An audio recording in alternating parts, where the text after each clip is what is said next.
আসসালামু আলাইকুম ওয়া রাহমাতুল্লাহি ওয়া বারাকাতুহু। বিসমিল্লাহ আলহামদুলিল্লাহি ওয়াহদা ওয়াসসালাতু ওয়াসসালামু আলা রাসূলিল্লাহি ওয়া আলা আলিহি ওয়া আসহাবিহি আজমাইন, আম্মা বাদ। বই জ্ঞান অর্জনের আদব, মূল লেখক বকর ইবনে আব্দুল্লাহ আবু জাইদ, অনুবাদ আলমগীর কবির, অনুবাদ সম্পাদনা প্রফেসর ডক্টর আবু বকর মোহাম্মদ জাকারিয়া। দ্বিতীয় পরিচ্ছেদ, জ্ঞান অন্বেষণ ও জ্ঞান অর্জনের পদ্ধতি। 16 জ্ঞান অন্বেষণের পদ্ধতি ও তার ধারাবাহিক স্তরসমূহ। যে ব্যক্তি মূলনীতির উপর দক্ষতা অর্জন করতে ব্যর্থ হয়,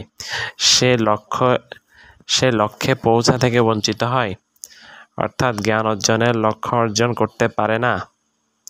তাযকিরাতুস সামঈ ওয়াল মুতাকাল্লিম, পৃষ্ঠা 144।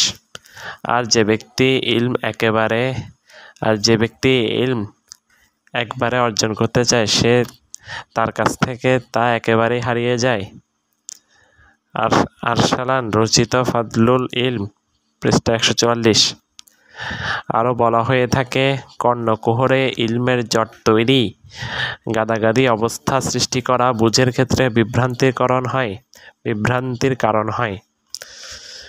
শারহুল ইয়াহিয়া, এক খণ্ড 334 পৃষ্ঠা।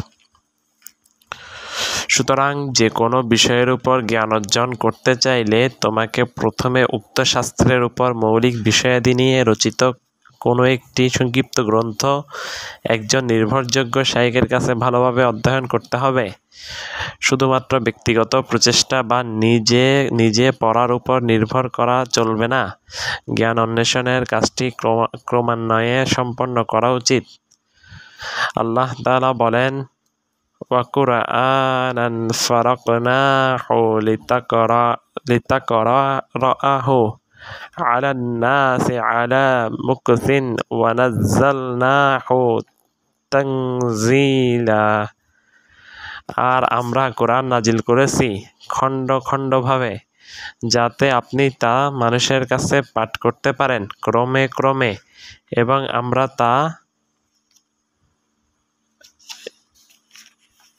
এবং আমরা তা পর্যায়ক্রমে আলোচনা করেছি। সূরা আল-ইসরা 106। তিনি আরো বলেন, وقال الذين كفروا لولا نزل عليه القرآن جملة واحدة كذلك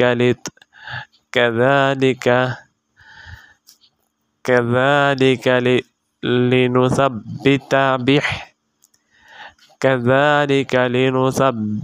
به فؤادك ورتلناه ترتيلا. وقال الذين كفروا لولا نزل عليه القرآن جملة واحدة كذلك لنثبت به فؤادك ورتلناه ترتيلا. আর কাফেররা বলে, সমগ্র কোরআন তার কাছে একবারে নাজিল হলো না কেন? এভাবেই আমরা নাজিল করেছি আপনার হৃদয়কে তা দ্বারা মজবুত করার জন্য, এবং তা ক্রমে ক্রমে স্পষ্টভাবে আবৃত্তি করেছি। সূরা আল ফুরকান 32।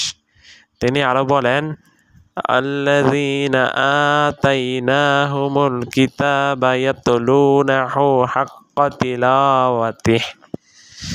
যাদেরকে আমরা কিতাব দিয়েছি তাদের মধ্যে যারা যথাযথভাবে তা তেলাওয়াত করে। সূরা আল বাকারা 121। আল্লাযীনা আতাইনাহুমুল কিতাবা ইয়াতলুনাহু হাক্কা তিলাওয়াতিহি। যাদেরকে আমরা কিতাব দিয়েছি তাদের মধ্যে যারা যথাযথভাবে তা তেলাওয়াত করে। সূরা আল বাকারা 121। অতএব তোমার সামনে গুরুত্বপূর্ণ কিছু বিষয় আছে। কোন শাস্ত্রের উপর জ্ঞান অর্জনের ক্ষেত্রে অবশ্যই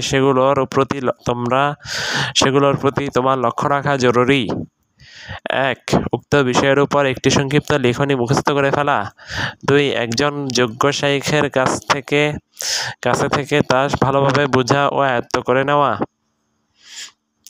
3. উক্ত বিষয়ের মৌলিক জ্ঞান ভালোভাবে আয়ত্ত করা ও সুদৃঢ়ভাবে হজম করার আগে এই বিষয়ে বিস্তারিত আলোচনা সমৃদ্ধ কোনো বড় বই বা ভিন্ন ভিন্ন বিষয় নিয়ে সংকলিত বই নিয়ে ব্যস্ত হয়ে না পড়া। 4. একটি সংক্ষিপ্ত বই বাছাই করার পর বিনা কারণে তা ছেড়ে অন্য কোনো সংক্ষিপ্ত বইয়ের দিকে যাবে না, কারণ তা বিরক্তি ও অসন্তুষ্টির কারণ হয়ে থাকে, আর এটা তালেবে ইলমের মাঝে থাকা উচিত নয়। 5. সেখান থেকে প্রাপ্ত ইলমি উপকারিতা বা মূলনীতিসমূহ লিখে রাখার মাধ্যমে সংরক্ষিত রাখতে হবে।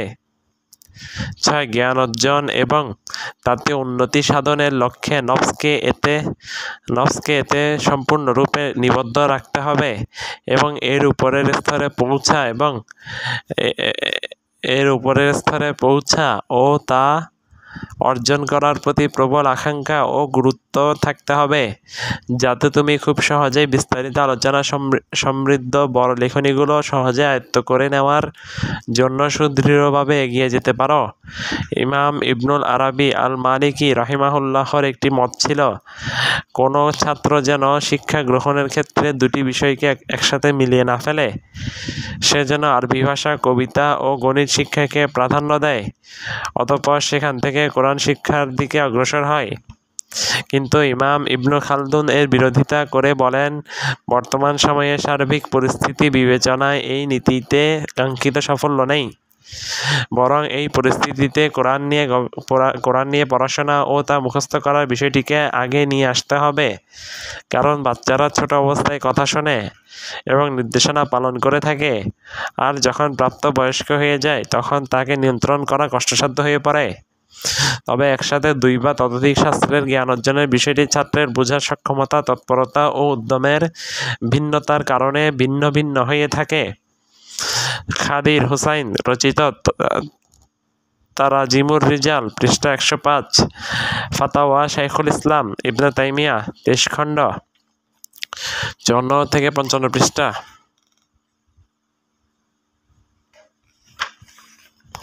কতিপয় স্কলার প্রাথমিক স্তরের শিক্ষার্থীদের হাম্বলি ফিকহের পাঠদান করতেন জাদুল মুস্তাকনি গ্রন্থ থেকে এবং তাদের থেকে উচ্চ স্তরের ছাত্রদেরকে বিভিন্ন মাযহাবী মতানৈক্যপূর্ণ বিষয়গুলো জ্ঞান দানের জন্য আল মুকনি গ্রন্থ থেকে পড়াতেন।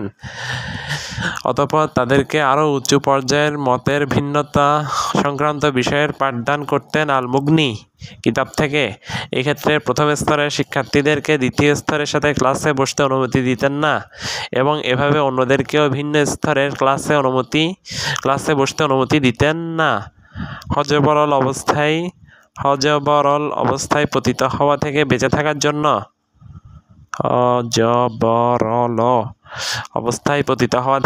বাঁচার জন্য জেনে রাখো, জ্ঞান অন্বেষণ ও শাইখগণের কাছে তা অর্জন যেসব সংক্ষিপ্ত ও বড় বই পুস্তক চয়নের বিষয়টি বেশিরভাগ ক্ষেত্রে এলাকার ভিন্নতা, সেখানে প্রচলিত মাযহাবের ভিন্নতা এবং সেখানকার আলেমগণের নির্দিষ্ট কোনো সংক্ষিপ্ত মূলনীতি সংক্রান্ত বইয়ের উপর পারদর্শিতা ও অন্যগুলোর পরিবর্তে নিজেদের মধ্যে কেবল সেটারই চর্চা বিদ্যমান থাকা ইত্যাদি কারণে ভিন্ন হতে পারে। অনুরূপভাবে মেধা ও বুঝের সক্ষমতা, ইলমের প্রতি ঝোঁক ও ইচ্ছার দুর্বলতা বা প্রবলতা এবং মেধার প্রখরতা ও আগ্রহহীনতা ইত্যাদি বিষয়গুলোর ভিন্নতার কারণেও ছাত্রভেদে এর অর্থাৎ গ্রন্থ নির্বাচনের বিষয়টির অবস্থা ভিন্ন ভিন্ন হয়ে থাকে। আমাদের অত্র অঞ্চলে আরবে প্রাথমিক কোরআনীয় শিক্ষার স্তর ও কোরআনের হিফজ সম্পন্ন হওয়ার পর শাইখদের কাছে মসজিদ ভিত্তিক পাঠদান কর্মসূচির আওতায় জানা অর্জনের ব্যাপারটি 3টি স্তরে বিন্যস্ত ছিল। 1. প্রাথমিক স্তর ইবতিদায়ী। 2. মাধ্যমিক স্তর মুতাওয়াসিতা। 3. উচ্চতর স্তর মুতামাক্কিনা। সুতরাং তাওহীদ শাস্ত্র অধ্যয়নের জন্য নির্ধারিত গ্রন্থসমূহ ছিল প্রথমে সালাসাতুল উসুল ওয়া আদিল্লাতুহা ও আল কাওয়াইদুল আরবা, অতঃপর কাশফুশ-শুবহাত এবং এরপর কিতাবুত তাওহীদ। এই 4টি গ্রন্থই শেখ মোহাম্মদ ইবনে আব্দুল ওয়াহ্হাব রাহিমাহুল্লাহ রচনা করেন। এই বইগুলো তাওহীদুল ইবাদাহ, তাওহীদুল উলুহিয়্যা তথা ইবাদতে তাওহীদ এর জন্য, আর তাওহীদুল আসমা ওয়া সিফাত, আল্লাহর নাম ও গুণাবলীর ক্ষেত্রে একত্ববাদের জন্য পড়তে পারো। আল আকিদাতুল ওয়াসিতিয়্যা, এরপর আল হামাউইয়্যা ও আত-তাদমুরিয়্যা। এই 3টি বই শাইখুল ইসলাম ইমাম ইবনে তাইমিয়া রাহিমাহুল্লাহর লেখা। এরপর ব্যাখ্যাসহ আত-তাহাউইয়্যা পড়তে হবে। নাহুশাস্ত্রে পাঠ্যগ্রন্থগুলো ছিল আল আজুররুমিয়্যা, অতঃপর হারিরি রচিত মুলহাতুল ইরাব, তারপর ইবনে হিশাম রচিত কাতরুন নাদা ও ইবনে মালিক রচিত আলফিয়াতু ইবনি মালিক, এবং সাথে ইবনে আকিল রচিত এর ব্যাখ্যা গ্রন্থ। হাদিস শাস্ত্রে পাঠ্য গ্রন্থসমূহ ছিল ইমাম নওয়াবী রচিত আরবাইন, অতঃপর মাকদিসি রচিত উমদাতুল আহকাম। হাদিস শাস্ত্রে পাঠ্য গ্রন্থসমূহ ছিল ইমাম নওয়াবী রচিত আরবাইন, অতঃপর মাকদিসি রচিত উমদাতুল আহকাম, এরপর হাফিজ ইবনে হাজার আসকালানী রচিত বুলুগুল মারাম এবং মাজদ ইবনে তাইমিয়া রচিত আল মুনতাকা। আল্লাহ তাদের পূর্বলিখিত গ্রন্থসমূহের লেখকদের উপর রহম করুন। পূর্বলিখিত গ্রন্থসমূহের লেখকদের উপর রহম করুন। এই বইগুলো পড়ার পর হাদিসের প্রধান 6টি গ্রন্থ ও অন্যান্য গ্রন্থ অধ্যয়ন শুরু করতে হতো।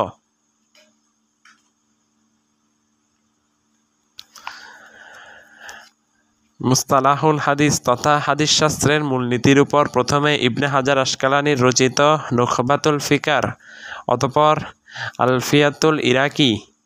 ফিকহ শাস্ত্রের পঠিতব্য গ্রন্থসমূহ উদাহরণস্বরূপ শেখ মোহাম্মদ ইবনে আব্দুল ওয়াহ্হাব রাহিমাহুল্লাহ রচিত আদাবুল মাশয়ি ইলা সালাহ, এরপর হিজ্জাওয়ী রচিত জাদুল মুস্তাকনি অথবা উমদাতুল ফিকহ, অতঃপর মাযহাবী ইখতিলাফ সম্পর্কে জানার জন্য আল মুগনি এবং উচ্চ পর্যায়ের মতানৈক্যপূর্ণ বিষয়গুলো জানার জন্য আল মুগনি। এই 3টি গ্রন্থের প্রণেতা ইমাম ইবনে কুদামা রাহিমাহুল্লাহ। উসুলুল ফিকহ তথা ফিকহের মূলনীতির উপর প্রথমে ইমাম আল জুহাইনি রাহিমাহুল্লাহ রচিত আল ওয়ারাকাত, এরপরে ইমাম ইবনে কুদামা রাহিমাহুল্লাহ রচিত রওদাতুন নাজির। ফরাইদ তথা মৃত ব্যক্তির পরিত্যক্ত সম্পত্তি বণ্টনের রীতি সম্পর্কে প্রথমে আর রাহবিয়ে, এরপর এর ব্যাখ্যাসহ পড়ার পাশাপাশি আল ফাওয়াইদুল জালিয়াহ। তাফসির শাস্ত্রে হাফিজ ইবনে কাসির রাহিমাহুল্লাহ রচিত তাফসির ইবনে কাসির। উসুলুত তাফসির তথা তাফসিরের মূলনীতির উপর শাইখুল ইসলাম ইমাম ইবনে তাইমিয়া রাহিমাহুল্লাহ রচিত আল মুকাদ্দিমাহ। সিরাতুন নাবাউইয়াহ তথা রাসূল সাল্লাল্লাহু আলাইহি ওয়াসাল্লামের জীবনীর ক্ষেত্রে প্রথমে শেখ মোহাম্মদ ইবনে আব্দুল ওয়াহ্হাব রাহিমাহুল্লাহ রচিত মুক্তাসার বা সংক্ষিপ্ত, অতঃপর ইবনে হিশাম রচিত মূল সিরাতু ইবনে হিশাম, এরপর ইবনুল কাইয়িম রচিত জাদুল মাআদ। আরবি ভাষা ও বাক্যাবলীর জন্য যেমন সাবা, মুআল্লাকাহ, আরবদের কবিতাসমূহের গুরুত্ব প্রদান এবং ফাইরুজাবাদী রচিত আল কামুস, এভাবে বিভিন্ন বিষয়ের জ্ঞান অর্জনের ক্ষেত্রে ধারাবাহিকতা বজায় রাখা হতো। আর তারা এগুলোর পাশাপাশি কখনো বড় গ্রন্থগুলো থেকেও জ্ঞান নিতেন, যেমন ইবনে জারির রাহিমাহুল্লাহর তারিখ ও হাফেজ ইবনে কাসির রাহিমাহুল্লাহর তারিখ, এবং তাদের উভয়ের তাফসির থেকে জ্ঞান নিতেন। তারা শাইখুল ইসলাম ইবনে তাইমিয়া ও তার ছাত্র ইবনুল কাইয়িম রাহিমাহুল্লাহর বইগুলোর উপর জোর দিতেন এবং দাওয়ার ইমামগণের যেমন মোহাম্মদ ইবনে আব্দুল ওয়াহাব সংকলিত গ্রন্থাবলী ও তাদের ফাতাওয়া, বিশেষ করে আকীদার ক্ষেত্রে তাদের লিখনীগুলোর উপর গুরুত্ব দিতেন। এভাবে তাদের পুরো সময়টা তার জ্ঞান অর্জন ও জ্ঞানের মজলিসে ব্যয় হতো। প্রথমে ফজরের সালাতের পর থেকে সূর্য প্রখর হওয়া পর্যন্ত, জোহরের কিছুক্ষণ পূর্ব পর্যন্ত। এরপর জোহরের কিছু সময়ের পূর্বে সামান্য সময় বিশ্রাম তথা কাইলুলা করা হতো। 5 ওয়াক্ত সালাতের পর দার্স অনুষ্ঠিত হতো। তারা সৎ পূর্ববর্তী তথা সালাফে সালিহিনের মানহাজ অনুযায়ী ছাত্র শিক্ষক উভয় পক্ষ যথেষ্ট আদব ও শিষ্টাচার ধারণ করতেন এবং পরস্পরকে সম্মান করতেন। আর এই জন্যই তারা কাঙ্ক্ষিত লক্ষ্যে পৌঁছতে পেরেছেন এবং তাদের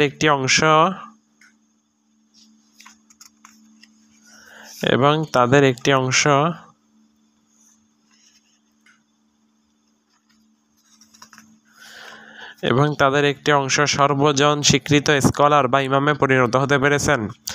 আর সকল প্রশংসা সমগ্র বিশ্বের রব আল্লাহর জন্যই। তাহলে কি আমরা আবার জ্ঞান অর্জনের স্বীকৃত পদ্ধতির দিকে প্রত্যাবর্তন করতে পারি না, যাতে করে কিছু নোট বইয়ের উপর সীমাবদ্ধ না থেকে নির্ভরযোগ্য সংক্ষিপ্ত গ্রন্থগুলো অধ্যয়ন করা এবং শুধুমাত্র তা বোঝার পর সীমাবদ্ধ না থেকে তা মুখস্থ ও আয়ত্ত করাকে চালু করতে পারি?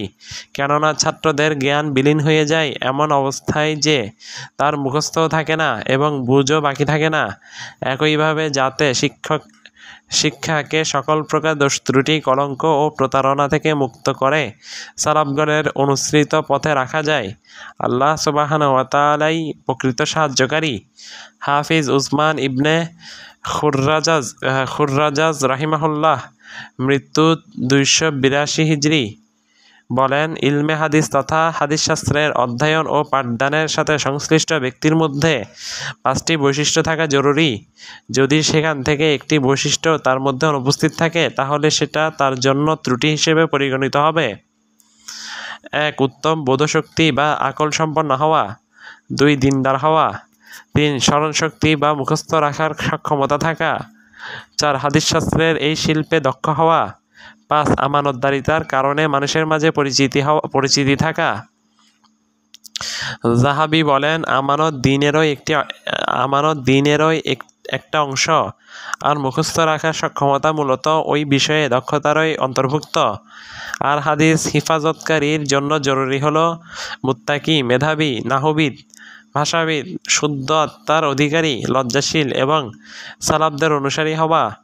আর এক্ষেত্রে তার জন্য হাদিস সংকলন নিজ হাতে 200 খণ্ড লিপিবদ্ধ করা এবং নির্ভরযোগ্য সংকলনগুলো থেকে 500 খণ্ড পরিমাণ সংগ্রহ ও আয়ত্ত করাই যথেষ্ট হবে। আর মৃত্যু পর্যন্ত ইলম অর্জন করতে গিয়ে নিজেকে ক্লান্ত ও অবসন্ন করে ফেলা ঠিক হবে না। তবে এসবই হতে হবে বিশুদ্ধ নিয়ত বিনয়ের সাথে। যদি এসব না থাকে তাহলে নিজেকে কষ্টে ফেলা উচিত হবে না। শিয়ার ও আলামিন নুবালা 13 খণ্ড 380 পৃষ্ঠা। 17. শাইখদের কাছ থেকে জ্ঞান অর্জন ইলম অন্বেষণ ও অর্জনের প্রকৃত এবং মূল পদ্ধতি হচ্ছে সরাসরি শিক্ষকদের থেকে শিক্ষা নেওয়া ও শিক্ষা গ্রহণের সাথে যুক্ত থাকা, শাইখদের সাথে দীর্ঘ সময় লেগে থাকা, বই পুস্তক থেকে না নিয়ে স্কলারদের জবানি থেকে সরাসরি ইলম নেওয়া। প্রথমটি অর্থাৎ সরাসরি শিক্ষকদের থেকে ইলম নেওয়া। সুবক্তা এমন একজন সুবংশীয় যার মানহাজ ও অবস্থা তার কাছে স্পষ্ট।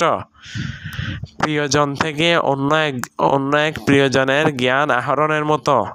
আর এখানে সেই সুবক্তা উচ্চবংশীয় প্রিয়জন বলতে শিক্ষককে বোঝানো হয়েছে। আর দ্বিতীয় পদ্ধতিটি হলো বই পুস্তক থেকে নিজে ইলম নেওয়া। বস্তুত বই পুস্তক হলো জড় বস্তু, সুতরাং এর সাথে বংশীয় নিকট আত্মীয়র মতো সম্পৃক্ততা কিভাবে সম্ভব? বলা হয়ে থাকে যে ব্যক্তি একা একা জ্ঞান আহরণের কাজে প্রবেশ করে সে একা একাই বের হয়ে যায়। কি বলে? সাখাওয়ি রচিত আল জাওয়াহির আদ-দুরার 1 খণ্ড 58 পৃষ্ঠা। অর্থাৎ যে ব্যক্তি জ্ঞান অর্জনে শেখ তথা শিক্ষক ছাড়াই প্রবেশ করে সে সেখান থেকে জ্ঞান ছাড়াই বের হয়ে যায়। কারণ ইলম হলো একটি শিল্প, আর প্রত্যেক শিল্পের আয়ত্ত করা বা চর্চা করার জন্য শিল্পীর প্রয়োজন হয়। সুতরাং ইলম যথাযথভাবে অর্জন করতে হলে অবশ্যই তার জন্য বিচক্ষণ শিক্ষক প্রয়োজন হবে।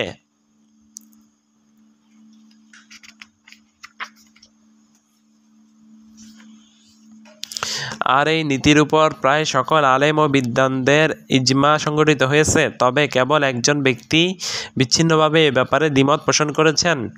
তিনি হলেন আলী ইবনে রুদওয়ান আল মিশরি আত-তাবিব, মৃত্যু 453 হিজরি।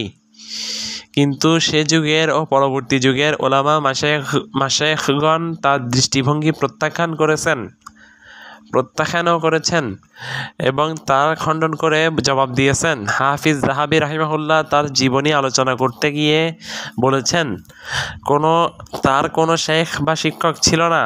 তিনি নিজে নিজে কিতাবাদি পড়ে জ্ঞান অর্জনে আত্মনিয়োগ করেছিলেন এবং বই পুস্তক থেকে দক্ষতা ও জ্ঞান অর্জন নিয়ে তিনি একটি বই সংকলন করেন এবং দাবি করেন যে শিক্ষকদের থেকে ইলম অর্জনের চেয়ে এটি বেশি উপযোগী।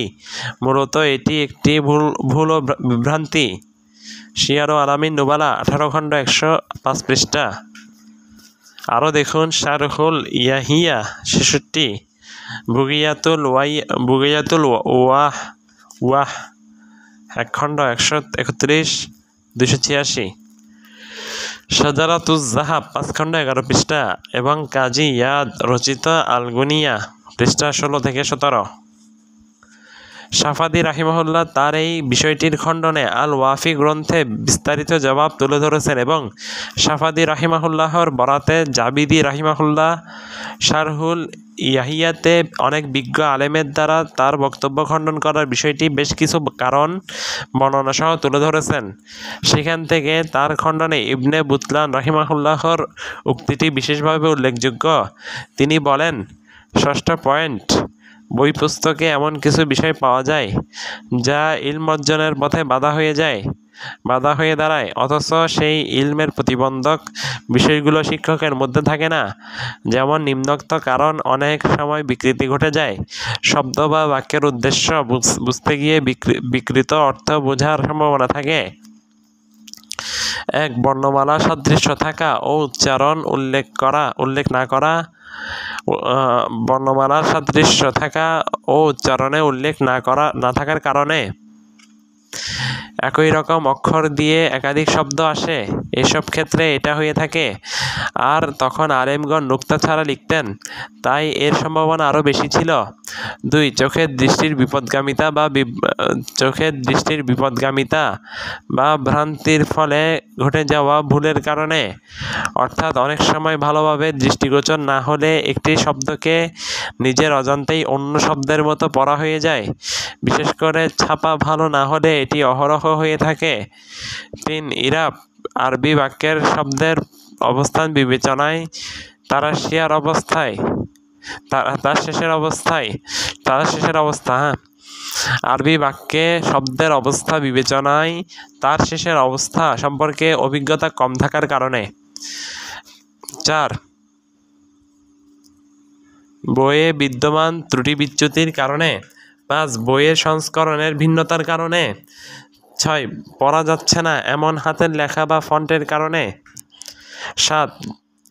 যা লেখা নেই ভুল করে এমন কিছু পড়ে ফেলার কারণে। 8. বইয়ের লেখকের অনুসৃত মাযহাবের কারণে, অর্থাৎ লেখকের মাযহাব কি তা না জানার কারণে, কখনো হতে পারে সে মুতাজিলা বা জাহমিয়া মতাদর্শের অথচ পাঠক তা জানতেই পারে না। 9. মুদ্রিত বই বা হস্তলিপি খুবই নিম্নমানের হওয়ার কারণে। 10. মুদ্রিত বই বা হস্তলিপিটির প্রতিলিপি খুবই নিম্নমানের হওয়ার কারণে।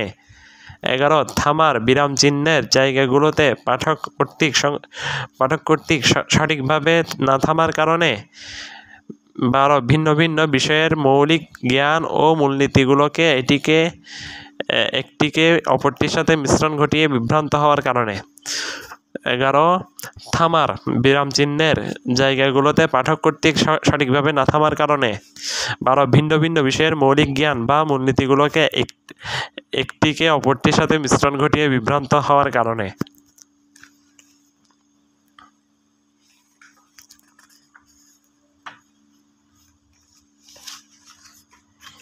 13. উক্ত বিষয়ের উপর বিভিন্ন পারিভাষিক শব্দ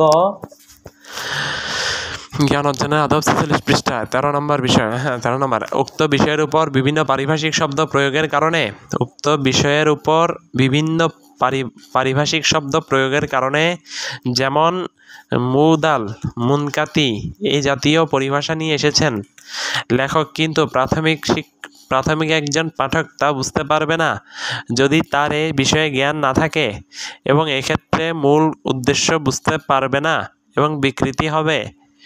14. এবং লেখক কিছু গ্রিক শব্দ বা পরিভাষা ব্যবহার করার কারণে, যেগুলো তিনি আরবি ভাষা থেকে নেননি, যেমন আন্নাউরুস শব্দটি পূর্বলিখিত এই সকল বিষয়ে জ্ঞান অর্জনের পথে বাধা সৃষ্টি করে, আর একজন শিক্ষার্থী শিক্ষকের কাছে গিয়ে তা পড়ার ক্ষেত্রে এই জাতীয় সমস্যার সম্মুখীন হওয়ার থেকে নিরাপদ থাকে। সুতরাং এই বিষয়গুলো মাথায় রেখে বলা যায় যে আলেমদের কাছে পড়া নিজে নিজে পড়ার চেয়ে বহুগুণে উত্তম ও অধিকতর কল্যাণকর, আর আমরা এখানে এটিই বর্ণনা করতে চেয়েছি। সাফাদি রাহিমাহুল্লাহ বলেন, এই জন্যই আলেমগণ বলেছেন, তুমি সাহাফি যে শুধু বইয়ের পৃষ্ঠা থেকে জ্ঞান অর্জন করেছে, ও মুসহাফি যে শিক্ষক ছাড়াই নিজে নিজে কোরআন পড়তে শিখেছে তার। মুসহাফি যে শিক্ষক ছাড়াই নিজে নিজে কোরআন পড়তে শিখেছে তার থেকে ইলম গ্রহণ করো না। অর্থাৎ ওই শিক্ষকের কাছে কোরআন শিখতে যেও না যে কোরআনের মুসহাফ তথা পৃষ্ঠা থেকে কোরআন পড়েছে, এবং ওই ব্যক্তির কাছ থেকে হাদিস বা অন্যান্য শাস্ত্রের জ্ঞান অর্জন করো না যে এগুলোর বিভিন্ন গ্রন্থ অধ্যয়ন করেই অর্জন করেছে। শারহ ইয়াহিয়া 1 খণ্ড 66 পৃষ্ঠা। ইবনে রুদওয়ানের মতবাদটি ভুল সাব্যস্তকারী সুস্পষ্ট ও বাস্তবধর্মী দলিল এই জন্য যে তুমি যুগের পরিক্রমায় লিখিত হাজারো মনীষীদের জীবনীতে দেখতে পাবে, সেখানে কম হোক বা বেশি হোক তাদের শিক্ষক এবং ছাত্রদের নামগুলো ব্যাপকভাবে উল্লেখ রয়েছে। আরও দেখতে পাবে তাদের অনেক শায়েখদের উল্লেখ পাওয়া যায়। এমনটি তাদের কারো উস্তাদের সংখ্যা হাজার হাজার ছাড়িয়ে গেছে।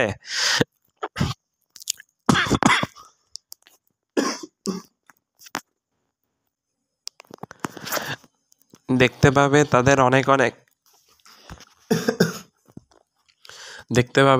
অনেক শায়েখদের উল্লেখ পাওয়া যায়। এমনকি তাদের কারো উস্তাদের সংখ্যা হাজার হাজার ছাড়িয়ে গেছে। যেমনটি আমার লিখিত আল ইসফার গ্রন্থটি শেখ বকর আবু জাইদ রাহিমাহুল্লাহ কর্তৃক রচিত। পরবর্তীতে তিনি এই গ্রন্থের নাম রাখেন আন-নাজাইর। গ্রন্থে আল উজ্জাব অংশে উল্লেখ করা হয়েছে, আবু হায়ান মুহাম্মদ ইউসুফ আল আন্দালুসি মৃত্যু 745 হিজরি রাহিমাহুল্লাহর কাছে যখন ইবনে মালিকের নাম উল্লেখ করা হয়েছিল, তখন তিনি বলেছিলেন, তার শিক্ষকগণ কোথায়? কাজী ইয়াদ রচিত আল গুনিয়া কিতাবের তাহকিকের ভূমিকা, পৃষ্ঠা 16 থেকে 17। ওয়ালিদ রাহিমাহুল্লাহ বলেন, আউজাই রাহিমাহুল্লাহ বলতেন, এই ইলম অত্যন্ত মূল্যবান ও দামি ছিল। যখন স্কলারগণ পরস্পরের কাছ থেকে তা গ্রহণ করতেন, তখনই তা কিতাবসমূহে প্রবেশ করল। সাথে সাথে তাতে ইলমের মধ্যে অযোগ্যরা, যারা ইলম অর্জনের জন্য নিজেদের উপযুক্ত করতে পারেনি, প্রবেশ করল। প্রায় একই রকম বক্তব্য আউজাই রাহিমাহুল্লাহ থেকে ইবনুল মুবারক রাহিমাহুল্লাহও বর্ণনা করেছেন। আর শিয়ার 7 খণ্ড 114 পৃষ্ঠা। নিঃসন্দেহে বই পুস্তক ও ইজাজাহ থেকে জ্ঞান অর্জনের ক্ষেত্রে, ইজাজাহ হলো মুহাদ্দিস কর্তৃক কিছু হাদিস যা কোনো পাণ্ডুলিপি বা বইয়ের হাদিসসমূহ বর্ণনা করার অনুমতি। নিঃসন্দেহে বই পুস্তক ও ইজাজা থেকে জ্ঞান অর্জনের ক্ষেত্রে ত্রুটি সংঘটিত হয়। এটি বিশেষভাবে ওই যুগের ক্ষেত্রে বেশি প্রযোজ্য হয় যখন নুক্তা ও হারাকাহ, ফাতহা দাম্মা কাসরাহ দিয়ে লেখার প্রচলন ছিল না। সুতরাং এক্ষেত্রে কোনো শব্দ পড়তে গিয়ে বা বুঝতে গিয়ে বিকৃত হয়ে তা মূল অর্থকেই পরিবর্তন করে দিত। এর বিপরীতে শেখ ও শেখদের জবান থেকে জ্ঞান অর্জনের ক্ষেত্রে এমন কিছু ঘটার সম্ভাবনা নেই। একইভাবে শুধুমাত্র মুখস্থ থেকে হাদিস বর্ণনা করতে গেলেও তাতে ওয়াহাম তথা মারাত্মক ভ্রম হওয়ার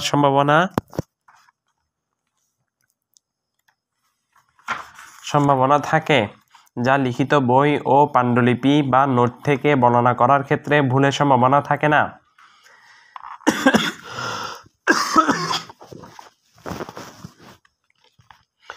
ইবনে খালদুন রাহিমাহুল্লাহর এই বিষয়ে তার আল মুকাদ্দিমাহ গ্রন্থে 4 খণ্ড 1245 পৃষ্ঠা একটি মূল্যবান আলোচনা রয়েছে। কোনো এক মনীষী বলেন, কবিতায় যে ব্যক্তি কোনো আলেমের মূল পাণ্ডুলিপি অনুযায়ী জ্ঞান অর্জন করেনি, কঠিন ও জটিল বিষয়গুলোর ক্ষেত্রে তার সুনিশ্চিত জ্ঞান ও অনুমান নির্ভর জ্ঞানে পরিণত হয়। আবু হায়ান রাহিমাহুল্লাহ নাহু শাস্ত্রবিদ বারবার নিম্নোক্ত কবিতাটি আবৃত্ত করতেন। অতি সরল বোকা লোক ধারণা করে যে বই পুস্তক যা সে বুঝতে পারে বা তাকে ইলম অর্জনের লক্ষ্যে পৌঁছার সঠিক পথ দেখায়। অজ্ঞ ব্যক্তি এটা জানে না যে তাতে এমন অনেক দুর্বোধ্য বা অস্পষ্ট বিষয় আছে যা বুদ্ধিমান ও বুঝার ক্ষমতাসম্পন্ন ব্যক্তির আকলকেও দিশাহারা বা কিংকর্তব্য বিমূঢ় করে ফেলে।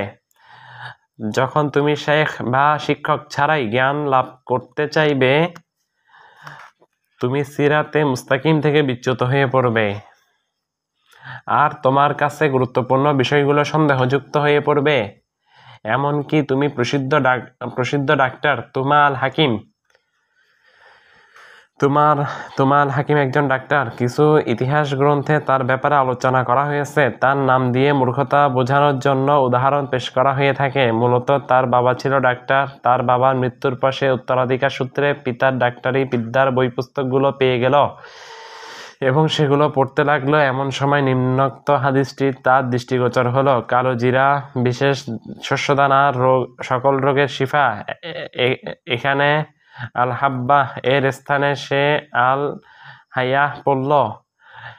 একটি নুক্তা যুক্ত করে বাকে ইয়াহ পড়ল। এতে অর্থ দাঁড়ালো কালো সাপ সকল রোগের শিফা। কালো সাপ সকল রোগের জন্য শিফা বলা হয়ে থাকে। এরপর সে কালো সাপ খুঁজতে শুরু করলো এবং একসময় সাপ তাকে দংশন করলো এবং সে মারা গেল।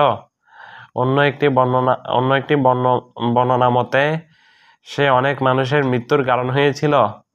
অর্থাৎ তার এই ভ্রান্ত মতবাদের কারণে অনেক মানুষ কালো সাপের কামড়ে মারা গিয়েছিল। সূত্র উইকিপিডিয়া। আর তোমার কাছে গুরুত্বপূর্ণ বিষয়গুলো সন্দেহযুক্ত হয়ে পড়বে, এমনকি তুমি প্রসিদ্ধ ডাক্তার তুমা আল হাকিমের চেয়ে আরো মারাত্মকভাবে পথভ্রষ্ট হয়ে পড়বে। তৃতীয় পরিচ্ছেদ, শিক্ষকের সাথে ছাত্রের শিষ্টাচার বিধি আদব। 18 শিক্ষকের সম্মানের প্রতি বিশেষভাবে লক্ষ্য রাখা। যেহেতু শুরুতে বই পুস্তক থেকে ইলম অর্জন করা যায় না, বরং তোমাকে জ্ঞানের প্রাথমিক চাবিকাঠি হিসেবে পরিচিত বিষয়গুলো কোনো একজন শিক্ষকের কাছেই অধ্যয়ন করতে হবে, যাতে তুমি তোমার নিজেকে বিভ্রান্তি ও পদস্খলন থেকে নিরাপদ রাখতে পারো। সুতরাং শিক্ষকের সম্মানের প্রতি বিশেষভাবে লক্ষ্য রাখা এবং তাকে সম্মান করার মতো গুণে তোমাকে গুণান্বিত হতেই হবে, কারণ এটি সফলতা, কল্যাণ অর্জন ও তৌফিক লাভ করার শিরোনাম। সুতরাং শিক্ষক যেন তোমার শ্রদ্ধা নিবেদন, সম্মান প্রদর্শন, যথাযথ মূল্যায়ন এবং শিষ্টাচার সম্মত আচরণ নিবেদনের বিশেষ জায়গায় পরিণত হয়। সুতরাং তার সাথে বসা ও কথা বলার ক্ষেত্রে সর্বোচ্চ সতর্কতার সাথে সকল প্রকারের শিষ্টাচার ও ভদ্রতা বজায় রাখবে। 2 সুন্দরভাবে প্রশ্ন করবে ও মনোযোগ সহকারে শ্রবণ করবে। 3 একাকী বা তার সামনে কিতাবের পৃষ্ঠা উল্টানোর সময় সুন্দর শিষ্টাচার গ্রহণ করবে। 4 তার সামনে কথা দীর্ঘায়িত করবে না। 5 তার সাথে তর্ক করা ও পাণ্ডিত্য জাহির করা থেকে দূরে থাকবে। 6 কথা বলার সময় বা হাঁটার সময় তার আগে বেড়ে যাবে না বা তার সামনে বেশি কথা বলবে না। 7 তার সামনে কথা বলার সময় বা পাঠদানের সময় নিজের পক্ষ থেকে কিছু বলে তার কথায় অনুপ্রবেশ করবে না। 8 কোনো প্রশ্নের উত্তরের জন্য তাকে বারবার জোর করা বা জ্বালাতন করা থেকে দূরে থাকবে। 9 অতিরিক্ত প্রশ্ন করা থেকে বিরত থাকবে, বিশেষ করে দলবদ্ধ উপস্থিতির মাঝে, কারণ এতে করে তুমি নিজেই অহংকারে নিপতিত হবে আর শিক্ষকের বিরক্তির কারণ হবে। 10 তাকে শুধুমাত্র তার নাম ধরে কিংবা শুধুমাত্র তার উপাধি উল্লেখ করে, যেমন অমুক শাইখ, এভাবে ডাকবে না, বরং ইয়া শাইখি, হে আমার শাইখ, বা ইয়া শাইখানা, হে আমাদের শাইখ, এভাবে বলবে, কারণ এটি সবচেয়ে সুন্দর শিষ্টাচার সম্মত সম্বোধন। 11 আর তাকে সম্বোধন সূচক তুমি বর্ণের সাহায্যে সম্বোধন করবে না কিংবা বাধ্য না হলে দূর থেকে শিক্ষককে ডাকবে না। অর্থাৎ যেভাবে ডাকলে শিক্ষক সম্মানিত বোধ করবেন সেভাবেই ডাকতে হবে। কোনো সাধারণ মানুষকে যেভাবে সম্বোধন করা হয় সেভাবে শিক্ষককে সম্বোধন করা উচিত নয়, আর এটি দেশ, সমাজ ও পরিবেশ ভেদে ভিন্ন ভিন্ন হতে পারে। আর দূর থেকে কোনো সম্মানিত ব্যক্তিকে সম্বোধন করা শিষ্টাচার বহির্ভূত কাজ। কোরআনে কারিমে আল্লাহ তাআলা মানব জাতির সর্বোৎকৃষ্ট কল্যাণের শিক্ষক মুহাম্মদ সাল্লাল্লাহু আলাইহি ওয়াসাল্লামের সাথে যে শিষ্টাচার বজায় রাখার প্রতি ইঙ্গিত করেছেন সেটি লক্ষ্য করো। তিনি বলেন, লা ইয়াজআলু দুআ আর-রাসূলি বাইনাকুম কাদুআ বা'দিকুম বা'দা। তোমরা রাসূলের আহ্বানকে তোমাদের একে অপরের আহ্বানের মতো গণ্য করো না। সূরা নূর 63। যেমনিভাবে তোমার জন্য নিজের জন্মদাতা পিতাকে তার নাম ধরে হে অমুক বা হে আমার অমুক এভাবে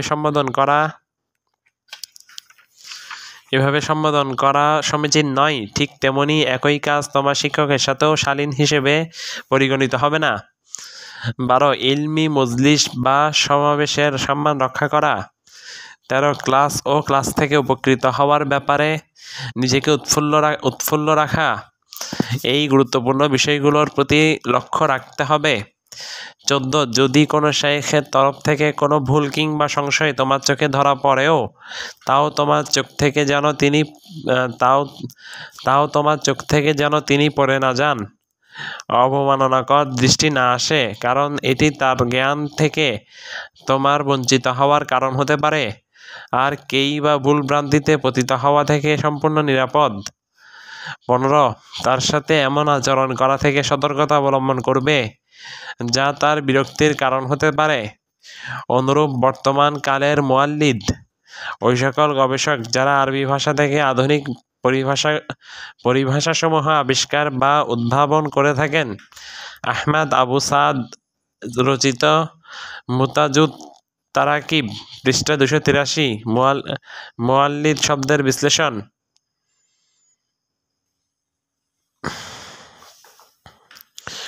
মুয়াল্লিদ লোকেদের কাছে যায় স্নায়বিক যুদ্ধ নামক খ্যাত, অর্থাৎ শাইখকে তার জ্ঞান অর্জন ও সহ্যগত ক্ষমতা পরীক্ষা করার জন্য স্নায়বিক চাপ সৃষ্টি করার থেকেও সতর্ক থাকতে হবে। সতর্ক থাকতে হবে। 16. যখন তোমার অন্য কোনো শাইখ তথা শিক্ষকের কাছে যাওয়া উচিত বলে মনে হবে, এ ব্যাপারে তোমার বর্তমান শিক্ষকের অনুমতি নাও, কারণ এটি তার প্রতি শিক্ষা প্রদর্শনের অধিকতর উপযোগী হবে এবং তোমার প্রতি তার অকৃত্রিম ভালোবাসা ও স্নেহের কারণে তার স্বীয় আত্মার প্রশান্তি ও স্বস্তির কারণ হবে।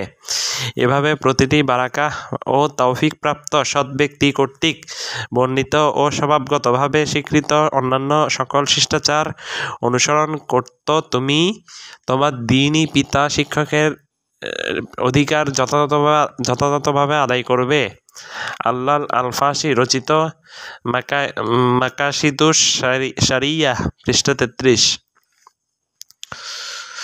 তবে কতিপয় আলেম কর্তৃক এর দ্বীনী পিতৃত্ব নামকরণটি গ্রহণ করা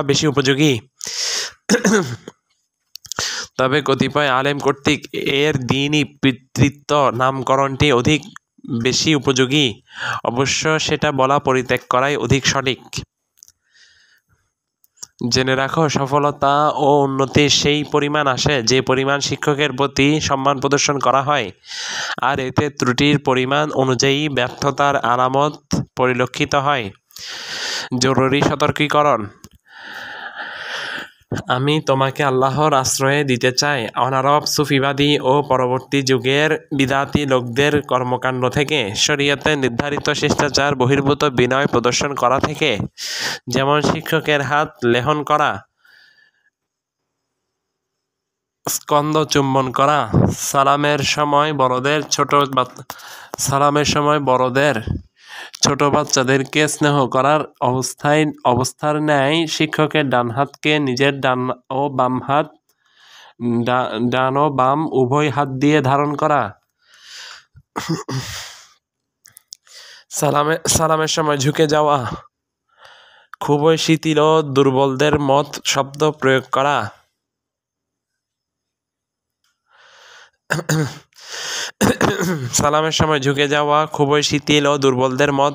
প্রয়োগ করা, যেমন হে আমার সাইয়্যিদ, হে আমার মাওলা, যা মূলত চাকর বাকর ও কৃতদাসদের ব্যবহৃত শব্দাবলী। লক্ষ্য করো সালাফি শেখ আল্লামা মুহাম্মদ আল বাশির আল ইব্রাহিমি আল জাজাইরি মৃত্যু 1380 হিজরি রাহিমাহুল্লাহ কর্তৃক তার আল বাশাইর গ্রন্থে ব্যক্ত করা উক্তিটির দিকে, কেননা তা এই বিষয়ে খুবই প্রাসঙ্গিক। আসার 4 খণ্ড 40 থেকে 42 পৃষ্ঠা।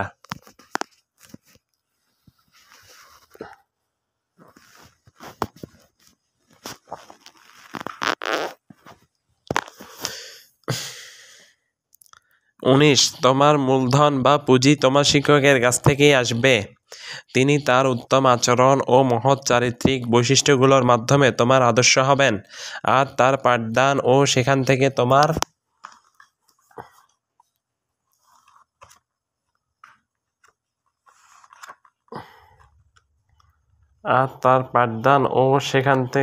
তোমার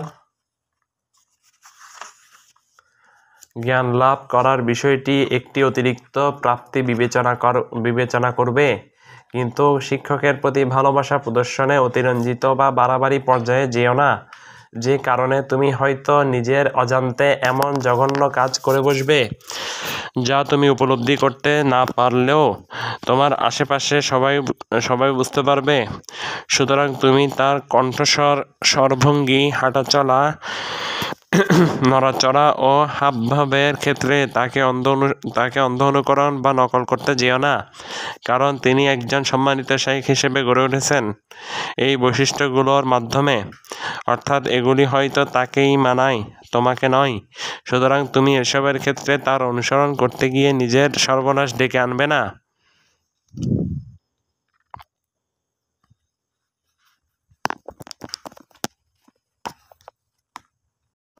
20 পাঠদানের প্রতি শাইখের উদ্দীপনা বা আগ্রহ।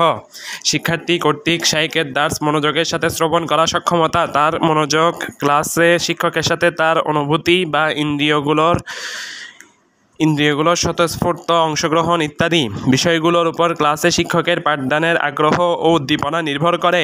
সুতরাং অলসতা, অবহেলা, হেলান দিয়ে বসা, মস্তিষ্ককে এদিক সেদিক ঘোরানো ও অবসন্নতা ইত্যাদি কার্যকলাপের মাধ্যমে তুমি শিক্ষকের জ্ঞান বিতরণের কাজে প্রতিবন্ধকতার উপলক্ষ হইও না।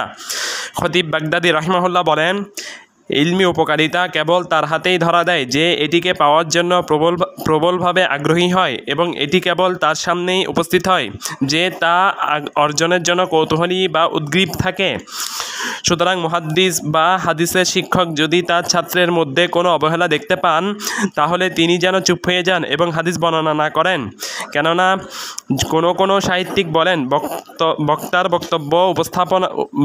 বক্তব্য উপস্থাপনের আগ্রহ নির্ভর করে শ্রোতা শোনার আগ্রহের পরিমাণের উপর। এরপর খতিব বাগদাদী রাহিমাহুল্লাহ স্বীয় সনদে জায়েদ ইবনে ওয়াহাব থেকে বর্ণনা করেন, আব্দুল্লাহ রাহিমাহুল্লাহ বলেন, তুমি লোকদের ততক্ষণ হাদিস বর্ণনা করে শোনাও যতক্ষণ না তোমার দিকে দৃষ্টি নিবদ্ধ করে রাখে বা তাকিয়ে থাকে। অতঃপর যখন তুমি তাদের মধ্যে অবসাদ দেখতে পাবে তখন পাঠদান থেকে বিরত থাকবে। আল জামি 1 খণ্ড 330 পৃষ্ঠা। 21 পাঠদান বা রিভিশনের সময় শিক্ষকের সাথে লিখে রাখা। শিক্ষকের কথা লেখা বা নোট করার বিষয়টি শিক্ষক ভেদে ভিন্ন ভিন্ন হতে পারে। অর্থাৎ কেউ অনুমতি দিতে পারে, আবার কেউ এটি অপছন্দ করতে পারে। এটি করার জন্য নিম্নোক্ত শিষ্টাচার ও শর্ত মেনে চলতে হবে। আদব বা শিষ্টাচার: তোমার উচিত হবে শিক্ষককে জানানো যে তুমি তার কথা লিখে রাখবে বা পাঠদানের সময় তার কাছ থেকে শোনা কথাগুলো তুমি লিখে রেখেছ। শর্ত: লেখার সময় তুমি এই মর্মে ইঙ্গিত দেবে বা যে কোনোভাবে তাকে বুঝাবে যে তুমি তার ক্লাসের কথাগুলো শুনে লিখে নিয়েছ। আল জামিউ 2 খণ্ড 36 থেকে 38 পৃষ্ঠা। 22 বিদাতি শাইখের কাছ থেকে ইলম নেওয়া। তুমি ওই বিদাতি আবু জাহেল থেকে সতর্ক থাকবে, যাকে আকীদাগত বক্রতা স্পষ্ট করেছে এবং কুসংস্কার ও বিভ্রান্তির মেঘ যাকে ঢেকে নিয়েছে। বিদাতি মূলত স্বীয় প্রবৃত্তিকে সিদ্ধান্তদাতা হিসেবে গ্রহণ করে ও তাকে আকল বা কমন সেন্স হিসেবে নামকরণ করে এবং সে কোরআন ও সুন্নাহর মূল বক্তব্য থেকে মুখ ফিরিয়ে থাকে। কোরআন ও সুন্নাহর মূল বক্তব্যের বাইরে কি আকল রয়েছে সে দুর্বল বর্ণনা বা হাদিস আঁকড়ে ধরে আর সহি বা বিশুদ্ধতম বর্ণনাগুলো থেকে নিজেকে দূরে রাখে। এ জাতীয় বিদাতিদেরকে আহলুস শুবহাত আল জামি 1 খণ্ড 137 পৃষ্ঠা তথা সংশয়বাদী বা দ্বিধাগ্রস্ত এবং আহলুল হাওয়া তথা প্রবৃত্তির পূজারীও বলা হয়ে থাকে। এজন্যই ইবনুল মুবারক রাহিমাহুল্লাহ এই সকল বিদাতিদের আল আশাগিদ তথা নিম্ন শ্রেণী হিসেবে নামকরণ করতেন। আজ-জুহদ পৃষ্ঠা 61 এবং দেখুন সিলসিলা সহিহা 695। ইমাম জাহাবি রাহিমাহুল্লাহ তাআলা বলেন, যদি তুমি দেখো যে কোনো বিদাতি বক্তা বলছে কোরআন ও হাদিস বাদ দাও, যুক্তি প্রয়োগ করো, তাহলে জেনে রাখো সে নিঃসন্দেহে একজন আবু জাহেল গণ্ডমূর্খ। আর যদি কোনো সর্বেশ্বরবাদী তাওহীদের দাবিদারকে দেখো যে সে বলছে কোরআন হাদিস ও যুক্তি ছেড়ে রুচি ও পছন্দের সাথে সামঞ্জস্যপূর্ণ কিছু পেশ করো, তাহলে জেনে রাখো সে মানুষের রূপ ধারণকারী ইবলিস অথবা তার মধ্যে ইবলিস অনুপ্রবেশ করে তার সাথে মিশে গিয়েছে। তখন তোমার মধ্যে যদি কাপুরুষতা থাকে তাহলে তার থেকে দূরে সরে যাও, আর যদি পারো তাহলে তার সাথে পাঞ্জা লড়ে যাও, আর বুকের উপর হাঁটু গেড়ে বসে তার উপর আয়াতুল কুরসি পড়ো এবং তার শ্বাসরোধ করে দাও, অর্থাৎ যে কোনোভাবে তার সাথে মোকাবেলা করে তাকে পরাস্ত করো। আর শিয়ার 4 খণ্ড 472 পৃষ্ঠা। তিনি ইমাম জাহাবি রাহিমাহুল্লাহ আরও বলেন, আমি শেখ মুয়াফফাক হচ্ছেন ইমাম ইবনে কুদামা এর উপাধি। তিনি ইমাম জাহাবি রাহিমাহুল্লাহ আরও বলেন, আমি শেখ মুয়াফফাক এর হাতের একটি লেখায় পড়েছি। তিনি বলেন, আমি আমার ভাই আবু উমারের সাথে ইবনে আবি আশরুন এর ক্লাসে অংশগ্রহণ করি এবং শ্রবণ করি। অতঃপর আমরা তাকে ছেড়ে চলে আসি। এরপর আমি আমার ভাইয়ের কাছে শুনলাম, তিনি বলেন, আমি পরে একবার তার ইবনে আবি আশরুনের কাছে গিয়েছিলাম, তখন তিনি আমাকে বললেন, তোমরা কেন আমার দার্স ছেড়ে চলে গেলে? তখন আমি বললাম, লোকজন বলছে যে আপনি একজন আশারি আকীদায় বিশ্বাসী মানুষ, তাই। তিনি বললেন, আল্লাহর কসম, আমি আশারি নই। এটি ঘটনাটির সারমর্ম। আশিয়ার 21 খণ্ড 129 পৃষ্ঠা। ইমাম মালিক রাহিমাহুল্লাহ বলেন, 4 শ্রেণীর মানুষের কাছ থেকে ইলম নেওয়া যাবে না। 1, ওই নির্বোধ ব্যক্তি যে তার নির্বুদ্ধিতা প্রচার করে বেড়ায়। সে মানুষের মধ্যে সর্বাধিক হাদিস বর্ণনাকারী হলেও তার কাছ থেকে নেওয়া যাবে না। 2, বিদাতি যে তার প্রবৃত্তির দিকে মানুষকে আহ্বান করে। 3, যে ব্যক্তি মানুষের সাথে কথা বলার সময় মিথ্যা বলে, যদিও তার ব্যাপারে আমি হাদিস বর্ণনার ক্ষেত্রে মিথ্যার অপবাদ দিচ্ছি না, তারপরও মানুষের সাথে মিথ্যা বলার কারণে তার থেকে হাদিস নেওয়া যাবে না। 4, সৎ ইবাদতগুজার উত্তম ব্যক্তি যদি যা কিছু সে বর্ণনা করে তা মুখস্থ রাখতে না পারে, তাহলে তার থেকেও হাদিস নেওয়া যাবে না। আশিয়ার 8 খণ্ড 61 পৃষ্ঠা। হে জ্ঞান পিপাসু শিক্ষার্থী, যদি তোমার স্বাধীনতা ও সামর্থ্য থাকে, তাহলে কখনো রাফিজি, খারিজি, মুরজিয়া, কাদারিয়া এবং কবর পূজারীদের মতো বিদাতীদের কাছ থেকে কোনো অবস্থায় ইলম অর্জন করো না।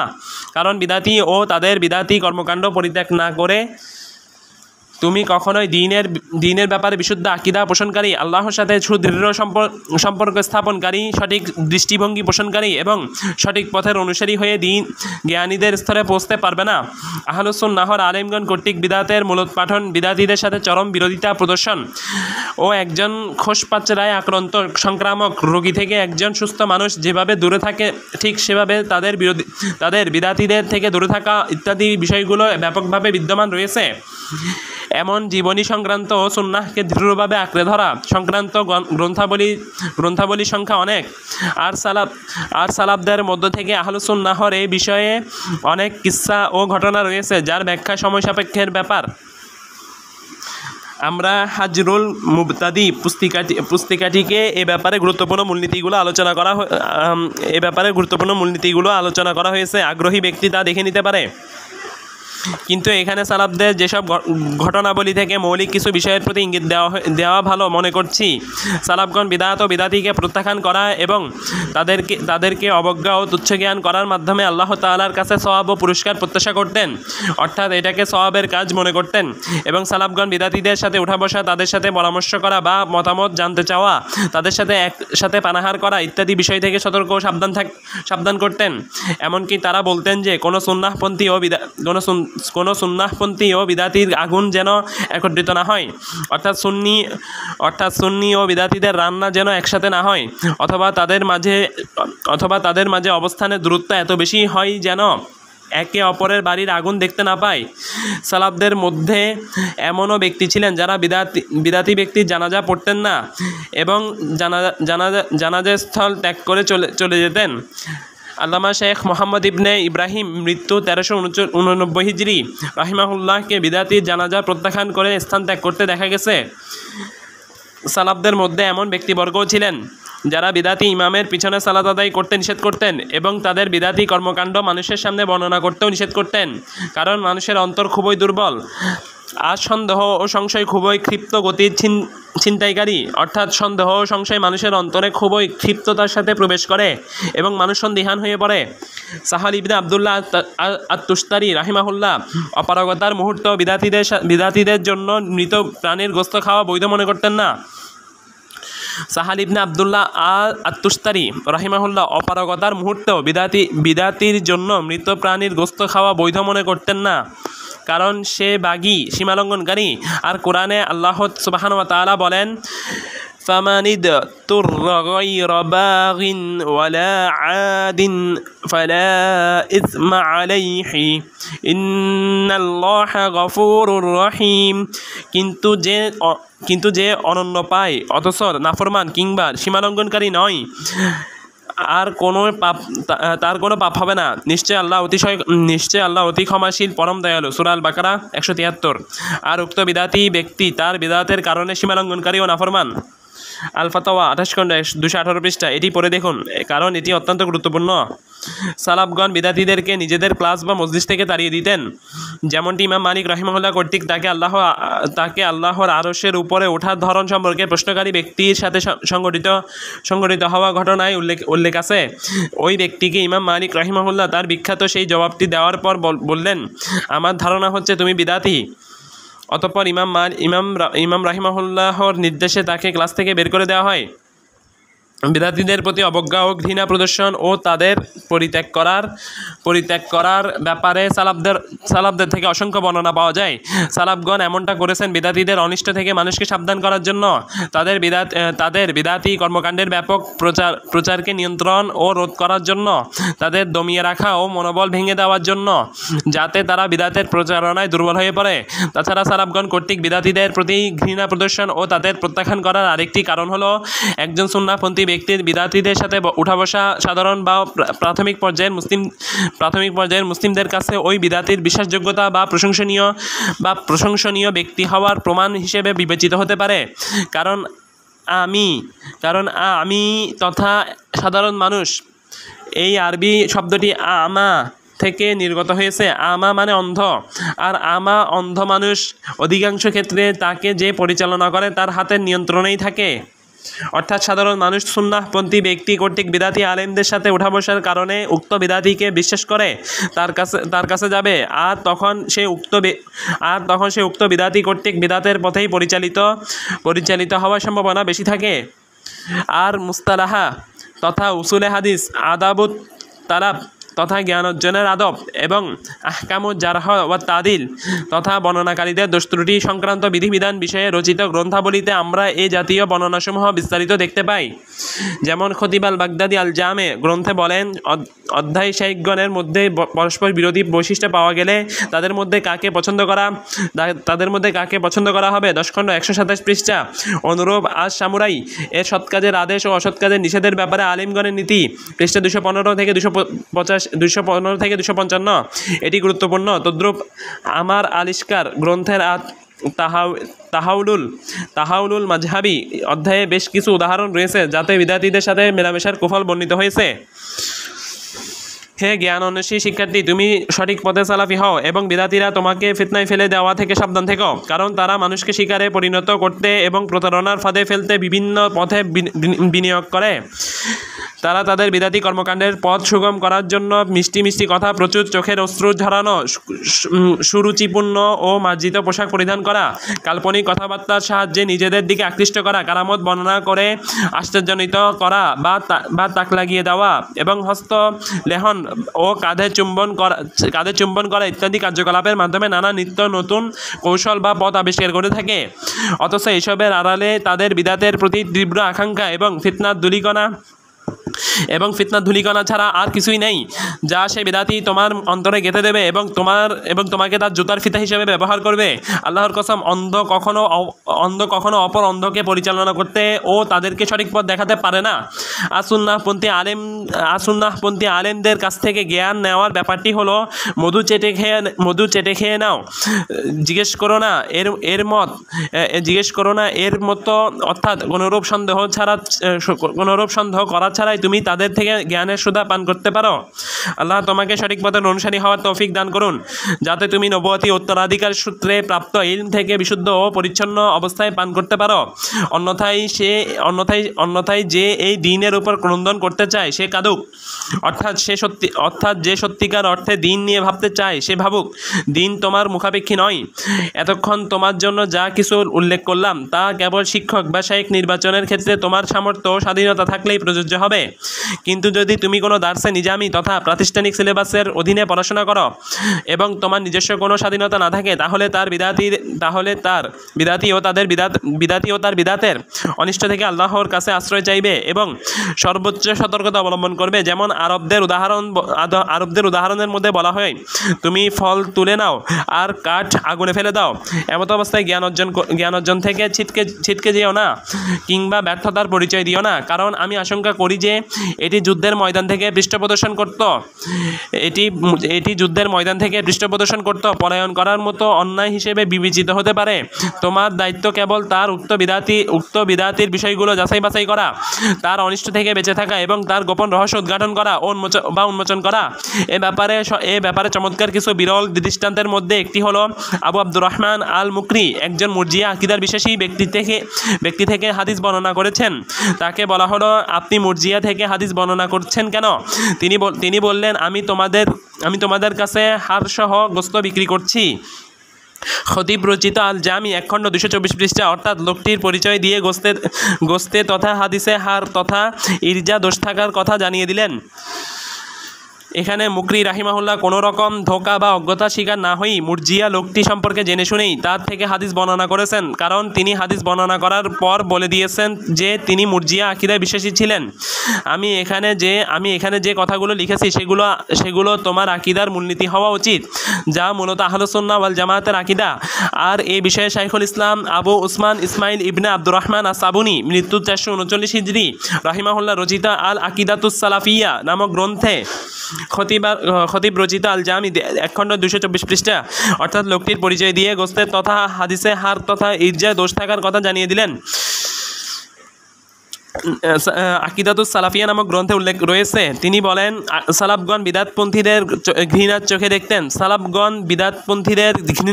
চোখে দেখতেন যারা দ্বীনের মধ্যে এমন কিছু অনুপ্রবেশ করিয়েছে যা দ্বীনের অন্তর্ভুক্ত নয়। সালাফগণ তাদেরকে পছন্দ করতেন না, তাদের সঙ্গ ও সহচর্য গ্রহণ করতেন না, তাদের কথা শুনতেন না, তাদের সাথে উঠা বসা করতেন না, তাদের সাথে দ্বীনের কোনো বিষয় নিয়ে তর্কে জড়াতেন না এবং তাদের সাথে বিতর্ক বা মুনাজারা করতেন না।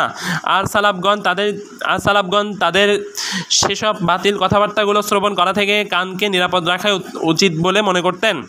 যেসব বাতিল কথাগুলো কর্ণকুহরে ভেসে আসলে ও অন্তঃসমূহে স্থির হয়ে গেলে তা মারাত্মক ক্ষতির কারণ হয় এবং বিপজ্জনক চিন্তাভাবনা ও ওয়াসওয়াসা বা কুমন্ত্রণা বয়ে নিয়ে আসতে পারে। এ ব্যাপারে আল্লাহ তাআলা নিম্নোক্ত আয়াতটি নাজিল করে তিনি বলেন, ওয়া ইযা রাআইতাল্লাযীনা يخوضون في آياتنا فأعرض عنهم حتى يخوضوا في حديث غيره।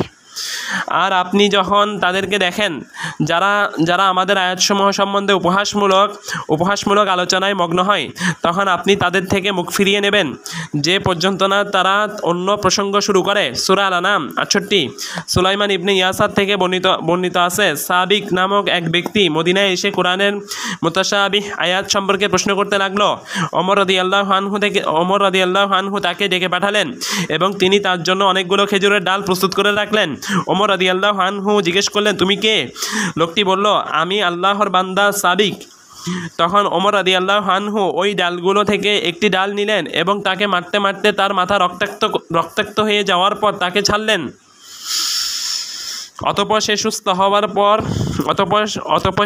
হওয়ার পর আবারও তাকে একইভাবে মারলেন এবং পুনরায় সুস্থ হওয়া পর্যন্ত তাকে ছেড়ে দিলেন। এরপর আবারও যখন তাকে আঘাত করার জন্য ডেকে পাঠালেন, তখন সে বলল, আপনি যদি আমাকে হত্যা করতে চান তাহলে আমাকে সুন্দরভাবে হত্যা করে ফেলুন। এরপর ওমর রাদিয়াল্লাহু আনহু তাকে নিজ এলাকায় ফিরে যাওয়ার অনুমতি দিলেন এবং ইয়েমেনে আবু মুসা আশআরী রাদিয়াল্লাহু আনহুকে চিঠি পাঠিয়ে নির্দেশনা দিলেন যে মুসলিমদের কেউ যেন তার সাথে উঠা বসা না করে। এই ঘটনাটি দারিমি বর্ণনা করেছেন। বলা হয়ে থাকে যে ওই ব্যক্তি খারেজি চিন্তাধারা লালন করত। ইমাম নওয়াবী রাহিমাহুল্লাহ তার আল আজগার নামক গ্রন্থে একটি অধ্যায় রচনা করে বলেন, বিদাতপন্থী ও গুনাহগার লোকদের সংস্রব থেকে মুক্ত থাকা সংক্রান্ত অধ্যায়।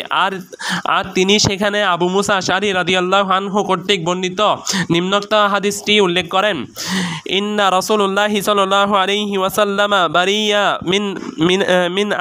মিন as-saliqati wal haliqati wash-shaqqah। নিশ্চয় রাসূলুল্লাহ সাল্লাল্লাহু আলাইহি সাল্লাম নিজেকে মুক্ত ঘোষণা করেছেন উচ্চ কণ্ঠে ক্রন্দনকারী নারী, মাথা মুন্ডনকারী নারী এবং বিপদে জামাকাপড় ছিঁড়ে ফেলে এমন নারী থেকে। বুখারী আল জামিউ সহিহ হাদিস নং 1296, মুসলিম as-সহিহ হাদিস নং 104। একইভাবে আব্দুল্লাহ ইবনে ওমর রাদিয়াল্লাহু আনহু কর্তৃক কাদারিয়াদের থেকে মুক্ত ঘোষণা করার বিষয়টিও বর্ণিত হয়েছে সহিহ মুসলিম। এ ব্যাপারে গুরুত্বপূর্ণ আলোচনা দেখুন শাইখুল ইসলাম ইমাম ইবনে তাইমিয়া রাহিমাহুল্লাহ এ ব্যাপারে গুরুত্বপূর্ণ আলোচনা দেখুন শাইখুল ইসলাম ইমাম ইবনে তাইমিয়া রাহিমাহুল্লাহ রচিত মাজমুল ফাতাওয়া 2 খণ্ড 132 পৃষ্ঠা, 5 খণ্ড 119 পৃষ্ঠা, 14 খণ্ড 459 থেকে 460 পৃষ্ঠা, 36 খণ্ড 118 পৃষ্ঠা। তবে মনে রাখা দরকার, বিদাতি ব্যক্তিকে প্রত্যাখ্যান করে চলার এই নির্দেশনার ভিত্তি হলো বিভিন্ন কল্যাণ আহরণ, উপকারিতা অর্জন ও এর বৃদ্ধি সাধন এবং সকল ক্ষতি ও অকল্যাণ প্রতিহত করানো ও তা কমিয়ে নিয়ে আসা। উল্লেখিত মূলনীতির উপর ভিত্তি করে এই বিদাতপন্থীকে পরিত্যাগ করার বৈধতা ও অবৈধতার বিধানটি সাব্যস্ত হবে, যেমনটি শাইখুল ইসলাম ইমাম ইবনে তাইমিয়া রাহিমাহুল্লাহ বিভিন্ন স্থানে আলোচনা করেছেন। মাজমুল ফাতাওয়া 28 খণ্ড 213 পৃষ্ঠা, 217 থেকে 218 পৃষ্ঠা। যখন সমাজে ইলম কমে যায় এবং মূর্খতা ছেড়ে যায়, তখন ওই বিদাতীদের সংখ্যা বেড়ে যায় এবং তারা সমাজে মাথাচাড়া দিয়ে ওঠে। বিদাতীদের সম্পর্কে শাইখুল ইসলাম ইবনে তাইমিয়া রাহিমাহুল্লাহ বলেন, এই ধরনের বিদাতপন্থী মানুষগুলো সমাজে তখনই অধিক পরিমাণে আবির্ভাব ঘটে ও মাথাচাড়া দিয়ে ওঠে যখন সমাজে জাহিলিয়াত ও এর অনুসারীদের সংখ্যা বেড়ে যায় এবং সেখানে নবুয়তের জ্ঞানে আলোকিত এমন আলেম বা নবুয়তি ইলমের অনুসারীগণ থাকে না, যারা ভ্রষ্টতার অন্ধকারে মূলোৎপাটনকারী নবুয়তি ইলমের নূর তথা আলো মানুষের সামনে প্রকাশ করবে এবং এর বিরোধিতা শক্তির মিথ্যা জালিয়াতি শিরক ও তাদের অপকৌশলের পর্দাফাশ করবে। সুতরাং যখন ইলমের ময়দানে তোমার হাত মজবুত ও দৃঢ় হবে, তখন তুমি পাণ্ডিত্যপূর্ণ ও বাকপটু জবানের সাহায্যে বিদাতি ও তার বিদাতকে পরাভূত করবে। তোমার উপর শান্তি নেমে আসুক। সুবহানাকাল্লাহুম্মা বিহামদিকা আশহাদু আল্লা ইলাহা ইল্লা আনতা আস্তাগফিরুকা ওয়া আতুবু ইলাইক। আসসালামু আলাইকুম ওয়া রাহমাতুল্লাহি ওয়া বারাকাতুহু।